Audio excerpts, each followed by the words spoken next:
कबाब में गोश्त का पहाड़ बन के नहीं बैठना चाहता, मैं चलता हूँ।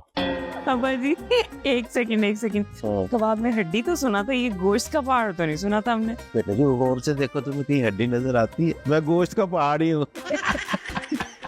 लो बैठो बेटे, मैं चलता हूँ।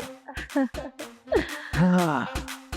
दर्द तो नहीं होती मेरी शोना को? Now I am happy now. चलो मैं चलती हूँ, मुझे बहुत लेट करा दिया। ओके भाभी, खैर से जाइए। ये क्या भाभी भाभी की रट लगाई है? आप ही क्यों नहीं बोलती हो? बस आज से मुझे आप ही बोलोगी, ओके? ओके, जब हमारी लड़ाई होगी तब भाभी, और अगर हम सुलह और प्यार मोहब्बत से रह रहे होंगे तो आप ही। जो दिन में आए बोलो, भाभी बोलो, आप ही बोलो, कुछ ना बोलो। चलती हूँ।